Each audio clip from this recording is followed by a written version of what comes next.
On one hand, an employee is entitled to just wage for his contribution, and it is unlawful for the employer to exploit the employees.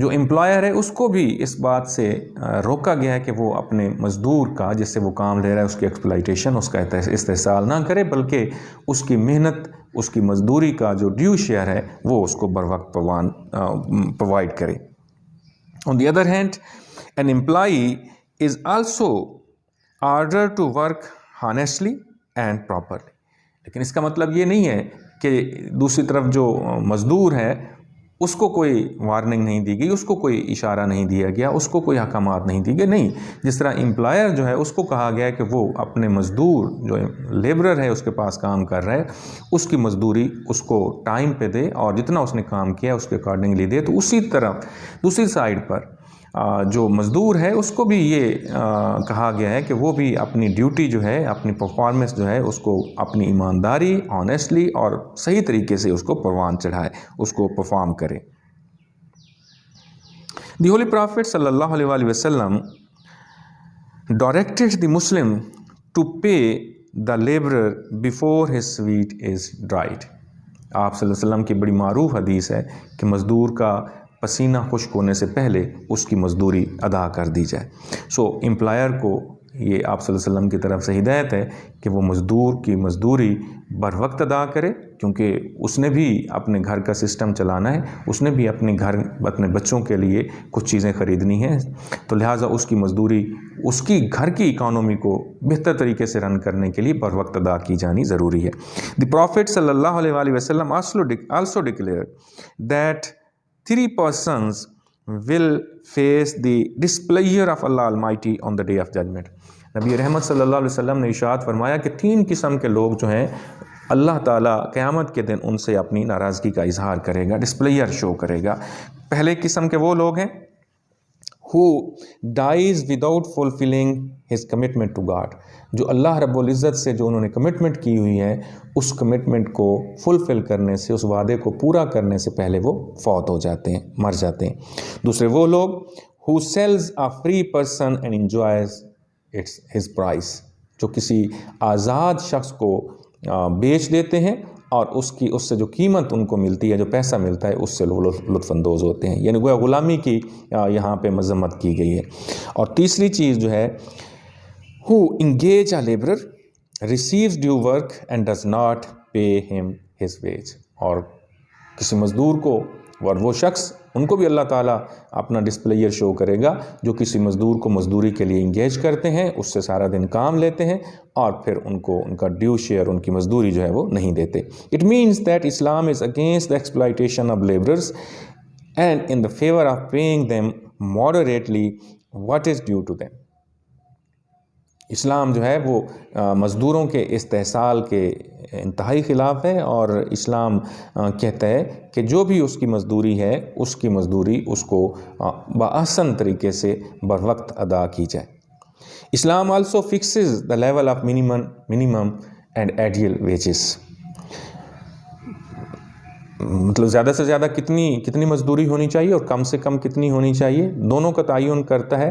اور معاوضہ کم از کم اتنا ہونا چاہیے کہ اس سے مزدور اپنے لیے اچھی خوراک، کپڑے اور اپنے جو پروٹیکشن ہے، اپنے لیے گھر کا انتظام جو ہے وہ کر سکے۔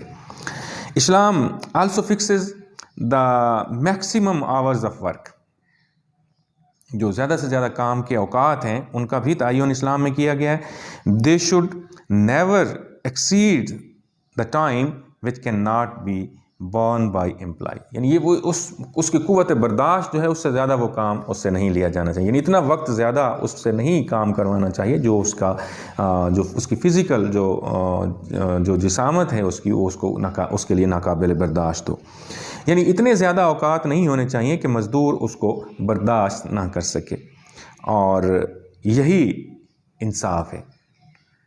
اب اسلام میں جو اکنامک جسٹس ہے، اس کے جو ویریس پرنسپلز ہیں جن کی بنیاد پہ ہم Islamic concept of economic justice جو ہے اس کو ایلیبوریٹ کریں گے، اس کو ہم وضاحت کے ساتھ پیش کریں گے، اور انہی پرنسپل کی بنیاد پہ ہم آئیڈینٹیفیکیشن کرتے ہیں کہ یہ جو جسٹس ہے، اکنامک جسٹس کا یہ جو پرنسپل ہے، یہ اسلام سے تعلق رکھتا ہے یا غیر اسلامی ہے۔ تو اب ہم ان پرنسپلز کی بات کریں گے جو اسلام نے دیے ہمیں اکنامک جسٹس کے حوالے سے۔ سب سے پہلا پرنسپل ہے جی کو relation between economics and religion. عمومی طور پہ یہ سمجھا جاتا ہے کہ شاید اکنامکس یا آپ کے جو کمانا ہے، روزی کمانا اور اس کو خرچ کرنا، آپ کی آمدنی اور اخراجات جو ہیں اور آپ کا پروفیشن جو ہے، اس کا اسلام کے ساتھ کوئی تعلق نہیں ہے، یہ ریلیجن کے ساتھ اس کا کوئی تعلق نہیں ہے. Some people think that there is no relationship between economies and religion. This theory is totally and absolutely wrong. Islamic نقطہ نظر سے یہ تھیری جو ہے، یہ نظریہ جو ہے کہ اسلام یا مذہب کا اس کے ساتھ اکانومی کے ساتھ کوئی تعلق نہیں ہے، یہ ایبسولوٹلی غلط ہے. There is a great interaction between the religion and economic. Religion اور اکنامکس جو ہیں یہ ایک دوسرے سے بہت زیادہ ملے ہوئے ہیں، بلکہ اسلام جو ہے وہ جب ہم اس کو دین تصور کرتے ہیں یا ہم ان کو دین کہتے ہیں تو دین کا مطلب تو آپ کی زندگی کا ہر وہ گوشہ، چاہے وہ کسی بھی حوالے سے اس کا تذکرہ ہو، وہ اکنامک پوائنٹ آف ویو ہو، وہ سوشل پوائنٹ آف ویو ہو، وہ کلچرل پوائنٹ آف ویو ہو، اس کا تعلق سویلائزیشن سے ہو، اس کا تعلق آپ کے خدا کے ساتھ ہو، اس کا تعلق آپ کی روزی روٹی کے ساتھ ہو، وہ تمام آسپیکٹس آف لائف جو ہیں ان کو دین ڈیل کرتا ہے. سو عبادات کے علاوہ جو معاملات اور اخلاقیات ہیں یہ بھی دین کا حصہ ہوتے ہیں. سو اسلام کو چونکہ ایک ریلیجن کی بجائے ایک دین ہے، اور اللہ تعالیٰ نے قرآن کریم میں جتنی جگہ بھی اسلام کا ذکر کیا ہے اس کو دین ڈکلیئر کیا ہے، تو دین is a combination of religion and the temporal world. یعنی جو دنیاوی ہماری زندگی ہے وہ اور جو مذہبی ہماری زندگی ہے، اس دونوں کو اگر ہم جوڑیں تو پھر دین بنتا ہے. Both religion and economies are the important aspect of human life. Man is incomplete without religion and economies, and he seeks means of economies by following the religion. یعنی اسلام جو ہے اس کا اکانومی کے ساتھ بڑا گہرا تعلق ہے، اور جو بھی مسلمان اللہ رب العزت کو اور اللہ کے رسول صلی اللہ علیہ وسلم کو ایکسیپٹ کرنے کے بعد دائرہ اسلام میں داخل ہوتا ہے تو وہ صرف عبادات تک محدود نہیں رہتا، بلکہ اس کی زندگی جو ہے، اس کی زندگی کا ہر پہلو جو ہے وہ under the shadow of Islam, under the umbrella of Islam آ جاتا ہے، اور اس میں اس کی روزی کمانے کے جو وسائل ہیں، وہ جو ذرائع ہیں، اور اس کی جو اکانومی ہے وہ بھی اس کا حصہ بن جاتی ہے. سو ریلیجن جو ہے اس کو فالو کر کے ہی انسان روزی کماتا ہے، ایک مسلمان اپنی روزی کماتا ہے اور اپنی اکانومی کو اسٹیبلش کرتا ہے. اب اگر ہم اسلام کے پرنسپلز کو ایک طرف رکھ دیں تو پھر تو ہم ہر وہ کام اور پروفیشن اڈاپٹ کر سکتے ہیں جس سے ہمیں آمدنی ہوتی ہے.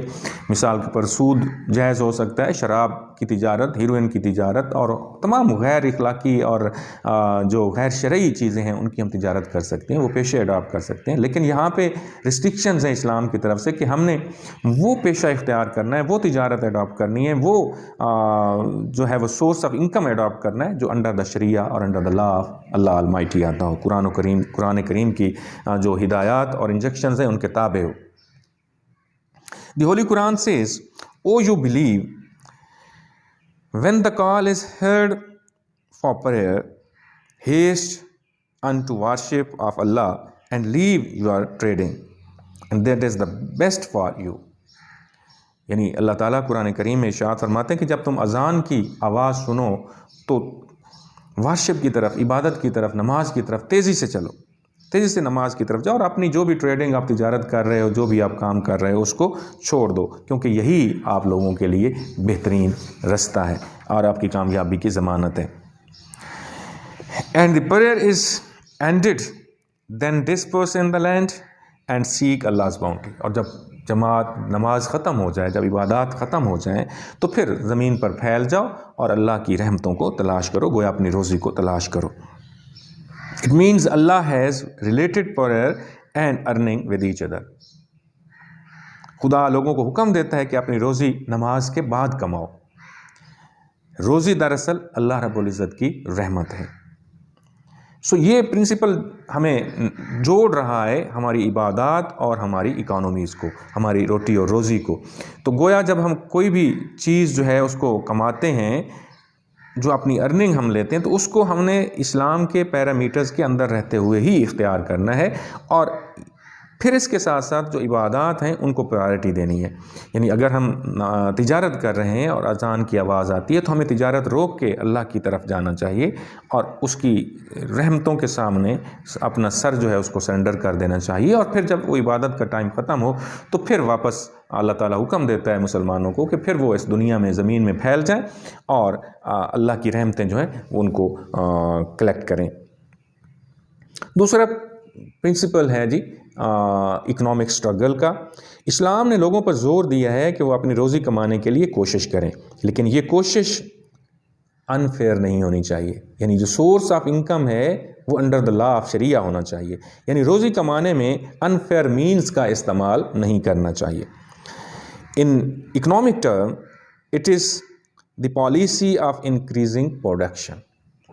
Islam is against the use of unfair means for the earning of livelihood because it prepares the mankind for this world as well as the world of hereafter. اسلام جو ہے وہ unfair means of earning جو ہے ان کے خلاف ہے. اس کی reason یہ ہے کہ نہ صرف وہ انسانوں کی اس دنیا میں کامیابی کی ضمانت دیتے ہیں اگر ہم فیئر مینز استعمال کریں گے تو اس سے یہ دنیا کامیاب ہمارے لیے ہو جائے گی، بلکہ آخرت کے جو قیامت کا دن ہوگا وہ بھی ہماری کامیابی کا سبب بنے گا. سو اکنامک سٹرگل جو ہے وہ اسلام اس کی دعوت دیتا ہے مسلمانوں کو اور سٹرگل کے ذریعے روزی کمانے کی بات کرتا ہے اور انفیئر مینز کے استعمال کی ممانعت کرتا ہے. اس کے بعد ہے جی اسلام کا اگلا جو اکنامک پرنسپل ہے اکنامک جسٹس کے حوالے سے، Islam is totally against the beggars and begging. Islam is against the begging and joblessness. Islam persuaded man to go about and to explore the treasures of the nature and exploit them for his profit. یعنی اللہ رب العزت انسان کو، مسلمان کو begging سے روکتا ہے، اس کو بھکاری پن سے روکتا ہے، اس کو بھیک مانگنے سے روکتا ہے.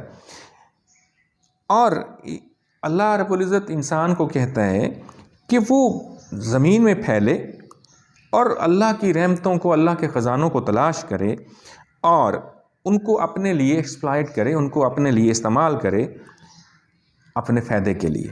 اس کا مطلب یہ ہے کہ اللہ انسان کو زندگی کی ضروریات پوری کرنے کے لیے اپنی زمین میں چھپے ہوئے خزانے تلاش کرنے کا حکم دیتا ہے. لہذا جدوجہد بھیک کی لعنت کو ختم کر دیتی ہے. دی ہولی پروفٹ صلی اللہ علیہ وسلم said, "He who seeks the word lawfully to refrain from begging, to cater his family, and to be kind to the neighborhood will meet God with a face shining like a full moon." اللہ تعالیٰ قرآن نبی رحمت صلی اللہ علیہ وسلم فرماتے ہیں کہ وہ شخص جو لافلی دنیا کی تلاش کرتا ہے، آئینی اور قانونی طریقے سے شریعت کے طریقوں سے اللہ رب العزت کی جو خزانے ہیں ان کو تلاش کرتا ہے اور وہ بھکاری پن سے یا بھیک مانگنے سے اجتناب کرتا ہے اپنی فیملی کو جو کیٹر کرنے کے لیے، اپنی فیملی کی پرورش کرنے کے لیے، اینڈ اس کے ساتھ ساتھ وہ اپنے جو پڑوسی ہیں ان کے ساتھ بڑا مہربان ہے، ان کے ساتھ بڑا شفیق ہے، تو نبی رحمت صلی اللہ علیہ وسلم فرماتے ہیں کہ قیامت کے دن اس کا چہرہ جو ہے وہ 14ویں کے چاند کی طرح، پورے چاند کی طرح چمکتا ہوا نظر آئے گا. آپ صلی اللہ علیہ وسلم نے ایک اور جگہ پہ فرمایا the hand that is above is better than the hand that is lower. وہ ہاتھ جو اوپر ہے وہ نیچے والے ہاتھ سے بہتر ہے. یعنی اب دینے والا ہاتھ، اس کا دوسرا مطلب یہ ہوگا کہ دینے والا ہاتھ ظاہری بات ہے وہ اوپر سے ہوتا ہے، دینے والا ہاتھ جو ہے وہ لینے والے ہاتھ سے بہتر ہے. چوتھا پرنسپل ہے جی فیئر ارننگ کا. اسلام لوگوں کو دولت کمانے کی اجازت دیتا ہے، لیکن اس کے لیے فیئر مینز کا استعمال جو ہے وہ لازمی قرار دیتا ہے. وہ دوسرے کے حقوق اور مفادات کو نقصان پہنچا کر دولت کمانے کی قطعاً اجازت نہیں دیتا. اسلام اس بات کی قطعی اجازت نہیں دیتا کہ آپ دوسروں کا استحصال کریں، دوسروں کا جو مال ہے اس سے استفادہ کریں اور غیر قانونی، غیر شرعی طریقوں سے دولت اکٹھی کریں، تو اسلام اس کی قطعاً اجازت نہیں دیتا. قرآن کریم میں اللہ رب العزت ارشاد فرماتے ہیں جب نماز ختم ہو جائے تو زمین میں پھیل جاؤ اور اللہ کی رحمتوں کو تلاش کرو، لیکن اللہ کو یاد رکھنا تاکہ تم کامیاب ہو سکو. The Holy Prophet sallallahu alaihi wasallam said, there is nothing wrong in wealth for him who fears God. یعنی اس کے لیے دولت، اللہ کے رسول صلی اللہ علیہ وسلم کیا فرماتے ہیں کہ اس کے لیے دولت جو ہے وہ نقصان دہ نہیں ہے جو اللہ سے ڈرتا ہے۔ ایک اور موقع پر آپ صلی اللہ علیہ وسلم نے فرمایا the love of this world is source of all evils. یعنی یہ جو دنیا سے محبت ہے نا، یہ تمام برائیوں کی جڑ ہے۔ اگلا اصول جو ہے وہ harmony between material and moral. اسلام کی منفرد یہ خصوصیت ہے کہ وہ زندگی کے مادی اور روحانی پہلو جو ہیں ان کو یکجا کر دیتا ہے۔ اسلام میں آخرت سنوارنے کے لیے ترک دنیا کی رہبانیت کی کوئی اجازت نہیں ہے، بلکہ اسلام دنیاوی معاملات کو نبھاتے ہوئے آخرت سنوارنے کی بات کرتا ہے۔ اسلام، وہ جو لوگ چلے جاتے تھے نا رہبانیت میں، یہ تھا کہ وہ جنگلوں میں جا کے عبادت کرتے تھے اور اللہ کی قربت حاصل کرنے کی کوشش کرتے تھے۔ عیسائیت اور یہودیت میں غالباً یہ چیزیں پائی جاتی تھیں۔ تو اللہ رب العزت نے اسلام اور مسلمان لوگوں کو اس سے منع فرما دیا۔ نبی رحمت صلی اللہ علیہ وسلم فرماتے ہیں کہ اگر آپ نے اللہ کی قربت حاصل کرنی ہے تو اپنے معاملات میں درستگی پیدا کرو۔ گویا آپ اپنا کاروبار کر کے بھی اللہ کے قریب ہو سکتے ہو۔ اللہ کا حکم مانو، اللہ کی تابعداری کرو، اللہ تعالیٰ کے بتائے ہوئے احکامات کے تحت اپنی زندگیوں کو ڈھال لو، تو یقیناً اللہ کی قربت آپ کو حاصل یہاں پہ رہتے ہوئے بھی حاصل ہو سکتی ہے۔ اللہ تعالیٰ قرآن کریم میں وبل والدین احسانہ کا حکم دیتے ہوئے ہمیں نظر آتے ہیں، غریب و مسکینوں سے محبت کرنے کا حکم دیتے ہیں، ان کی سرپرستی کرنے کا حکم دیتے ہوئے ہمیں نظر آتے ہیں۔ تو اگر یہ کام ہم اسی دنیا کے اندر، اسی ٹیمپورل لائف کے اندر، اسی ٹیمپورل ورلڈ کے اندر رہتے ہوئے ہم کریں گے تو اس سے خدا کی قربت حاصل کرنے کے مواقع بہت زیادہ ہیں بنسبت اس کے کہ ہم جا کے کسی جنگل میں بیٹھ جائیں اور وہاں پہ اللہ کی عبادت کرنا شروع کر دیں۔ The Holy Prophet sallallahu alaihi wasallam said, the best Muslim is he who is concerned about the affair of this world as well as the affairs of the hereafter. یعنی تم میں سے مسلمان، بہترین مسلمان وہ ہے جو اس دنیا کے معاملات سے بھی کنسرن رہتا ہے اور آخرت کے معاملات سے بھی کنسرن رہتا ہے۔ ایک اور موقع پر ارشاد فرمایا، he is not best of you who renounces this world for the hereafter, nor is he who neglects the hereafter for the world. The best of you is he who takes from this world as well as the hereafter. یعنی آپ صلی اللہ علیہ وسلم نے ارشاد فرمایا کہ تم میں سے وہ بہتر نہیں ہے جو ہر وقت اس دنیا کے خلاف باتیں کرتا رہتا ہے، اس کو ریناؤنس کرتا رہتا ہے اور آخرت کی بات کرتا ہے کہ جی آخرت کے لیے ہمیں تیاری کرنی چاہیے، یہ آخرت کی جو معاملات ہیں ان کے بارے میں بتاتا، ہائی لائٹ کرتا رہتا ہے۔ اور نہ ہی وہ ہے جو بالکل آخرت کو نگلیکٹ کر دیتا ہے اور دنیا کے معاملات میں الجھا رہتا ہے، بلکہ آپ صلی اللہ علیہ وسلم نے فرمایا کہ best of you is he who takes from the world as well as the earth، کہ وہ تم میں سے بہتر وہ ہے جو اس دنیا سے بھی استفادہ کرتا ہے، اس سے بھی اچھی چیزیں لیتا ہے اور آخرت کے لیے بھی وہ محنت کرتا ہے، آخرت کے لیے بھی وہ کام کرتا ہے۔ اس کے بعد اگلا جو important principle of economic justice ہے اسلام کے نقطہ نظر سے، وہ ایکویٹیبل ڈسٹریبیوشن آف ویلتھ ہے، دولت کی مساوی تقسیم۔ اسلام دولت کی ایکول ڈسٹریبیوشن کی بات کرتا ہے اور یہ دولت کے ارتکاز کی بالکل خلاف ہے۔ اسلام ایسے سسٹم کی بات کرتا ہے جس میں امیر اور غریب کا فرق جو ہے وہ کم سے کم ہو۔ دی ہولی پروفٹ صلی اللہ علیہ وسلم said, he is not a true Muslim who eats his fill when his next door neighbor is hungry. یعنی آپ صلی اللہ علیہ وسلم نے فرمایا کہ وہ سچا مسلمان ہو ہی نہیں سکتا جو خود تو پیٹ بھر کے کھاتا ہے لیکن اس کا جو نیبر ہے، اس کا جو پڑوسی ہے، وہ بھوکا ہے۔ حضرت عمر رضی اللہ تعالیٰ عنہ کا ارشاد یہاں پہ میں کوٹ کرتا چلوں، آپ رضی اللہ تعالیٰ عنہ نے فرمایا کہ ہر ایک کا حصہ برابر ہے قوم کی دولت میں ہر ایک کا حصہ برابر ہے، کسی کو زیادہ حصہ نہیں ہے، حتیٰ کہ جبل سینا پر ایک چرواہے کو بھی اس کا حصہ ملے گا۔ یعنی وہ جبل سینا پر جو پہاڑ ہے سینا کا، اس پہ جو ایک چرواہا بکریاں اپنی چرا رہا ہے، اس کو بھی اس کا حصہ وہاں پہ ملے گا۔ پھر پرنسپل آف زکوٰۃ ہے۔ زکوٰۃ کا اللہ رب العزت نے قرآن کریم میں 27 مرتبہ حکم فرمایا ہے۔ According to Quran, it is the duty of the Muslims to establish prayer and pay zakat and enjoin good upon the people and restrain from committing wrong. یعنی اللہ تعالیٰ قرآن کریم میں فرماتے ہیں کہ یہ تمام مسلمانوں کی ذمہ داری ہے، ان کا فرض ہے کہ وہ نماز قائم کریں اور زکوٰۃ ادا کریں اور اچھائی کا حکم دیں اور برائی سے روکیں۔ زکوٰۃ سال کی بچت پر، جو پورے سال کی بچت ہوتی ہے نا، آپ کے اخراجات نکال کے، اس کا 2.5% جو ہے وہ زکوٰۃ ہوتی ہے۔ اور زکوٰۃ منی از spent on poor and needy people in the way of Allah. اب یہ زکوٰۃ کی جو رقم ہے یہ کہاں خرچ ہوتی ہے؟ اس کے لیے بھی اللہ رب العزت نے قرآن کریم میں اور احادیث مبارکہ میں اس کی بڑی وضاحت ہے کہ کن لوگوں پر زکوٰۃ جو ہے وہ صرف کی جانی چاہیے۔ ظاہری بات ہے جو مساکین ہیں، جو غرباء ہیں، جو یتامہ ہیں، ان پہ اس کا حق بنتا ہے۔ اور پھر ان میں جو پرائرٹی ہے وہ سب سے پہلے اپنے خاندان میں آپ دیکھیں کہ کون غریب مسکین یتیم ہے، اس کا حق ہے، پھر اس کے بعد اپنے اڑوس پڑوس میں، پھر اپنے محلے میں، پھر اپنے شہر میں، پھر اس کے بعد ملک کی بات ہو سکتی ہے۔ قرآن کریم میں اللہ رب العزت ارشاد فرماتے ہیں اینڈ observe your prayers، اپنی نمازیں جو ہیں ان کو پڑھا کرو، pay poor due، اور جو غریبوں کا حق ہے وہ ادا کرو۔ وہ غریبوں کا حق کیا ہے؟ یہی ہے، زکوٰۃ ہے۔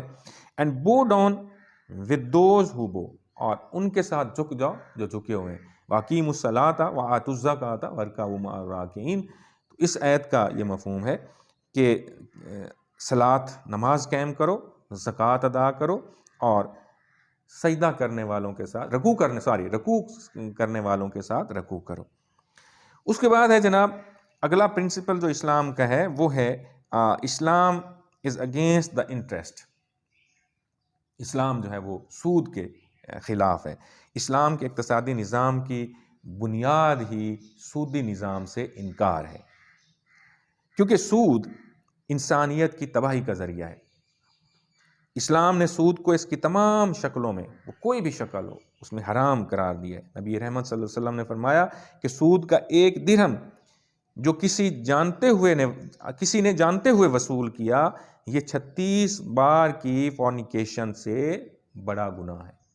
دیکھیں کتنی بڑی بات ہے، یہ کتنا بڑا یہ پرنسپل اللہ کے نبی صلی اللہ علیہ وسلم نے دیا کہ سود جو ہے وہ کس طرح معاشروں کو تباہ و برباد کر دیتا ہے، خاندانوں کو تباہ و برباد کر دیتا ہے، سوسائٹیز کو اڑا کے رکھ دیتا ہے، مار دیتا ہے، ختم کر دیتا ہے۔ تو اسی لیے اللہ کے نبی صلی اللہ علیہ وسلم نے مسلمانوں کو سود سے ممانعت کی جو ہے وہ بات کی۔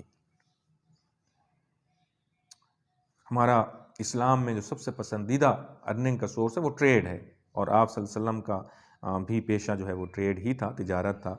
تو اسلام کا جو کوڈ آف ٹریڈ ہے وہ ایمانداری، فیئر ڈیلنگ، گاڈ فیئرنگ اور نو ایکسپلائٹیشن پر بیس کرتا ہے۔